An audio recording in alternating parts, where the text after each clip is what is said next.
2024-25ರ Ranji trophy ಆವೃತ್ತಿಯಲ್ಲಿ ವಿದರ್ಭ ತಂಡವು ಮೂರನೇ ಪ್ರಶಸ್ತಿಗೆ ಮುತ್ತಿಕ್ಕಿದೆ. ಭಾನುವಾರ ನಡೆದ ಫೈನಲ್ ಪಂದ್ಯದಲ್ಲಿ ಅಂತಿಮ ದಿನದಂದು ವಿದರ್ಭವು ಕೇರಳವನ್ನು ಮೊದಲ ಇನ್ನಿಂಗ್ಸ್ ಮುನ್ನಡೆಯ ಆಧಾರದ ಮೇಲೆ ಸೋಲಿಸಿತು. ಇನ್ನು ಶಕ್ತಿ ಪ್ರದರ್ಶನ ತೋರಿದ ವಿದರ್ಭ ತಂಡವು ಮೂರನೇ ರಣಜಿ ಟ್ರೋಫಿಗೆ ಮುತ್ತಿಕ್ಕಿತು. ತಮ್ಮ ತವರು ಮೈದಾನದಲ್ಲಿ ಭಾನುವಾರ ಅಂದರೆ ಮಾರ್ಚ್ 2ರಂದು ನಡೆದ ಫೈನಲ್ ಪಂದ್ಯದ 5 ಮತ್ತು ಅಂತಿಮ ದಿನದಂದು ವಿದರ್ಭ ತಂಡವು ಇದೇ ಮೊದಲ ಬಾರಿಗೆ ಪ್ರಶಸ್ತಿಗೆ ಲಗ್ಗೆ ಇಟ್ಟಿದ್ದ ಕೇರಳ ತಂಡವನ್ನು ಮೊದಲ ಇನ್ನಿಂಗ್ಸ್ ಮುನ್ನಡೆ ಪಡೆದಿದ್ದ ಆಧಾರದ ಮೇಲೆ ಸೋಲಿಸಿ ಪ್ರಶಸ್ತಿಯನ್ನ ಗೆದ್ದಿದೆ. ಇದಕ್ಕೂ ಮುನ್ನ 2017, 18 ಮತ್ತು 18-19ರ ಆವೃತ್ತಿಯಲ್ಲಿ ಸತತ 2 ಪ್ರಶಸ್ತಿ ಗೆದ್ದಿದ್ದ ವಿದರ್ಭ ಕಳೆದ ರಣಜಿ ಋತುವಿನಲ್ಲಿ ರನ್ನರ್ ಅಪ್ ಸ್ಥಾನವನ್ನು ಪಡೆದಿತ್ತು.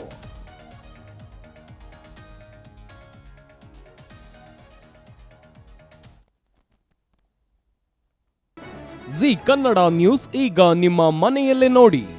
ಎಲ್ಲ ಕೇಬಲ್ಗಳಲ್ಲಿ ಈಗ ಲಭ್ಯ.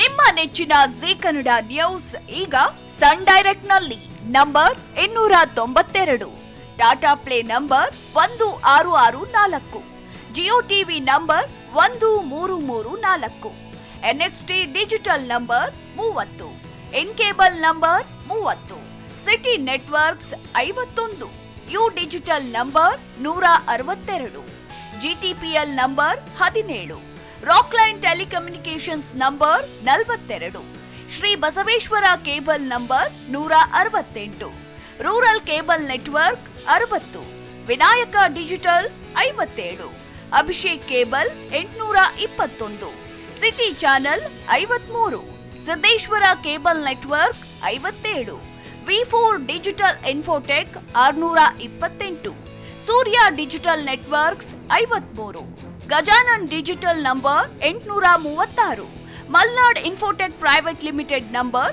56, Metrocast number 830, victory digital number 167ರಲ್ಲಿ ನೋಡಿ ಆನಂದಿಸಿ.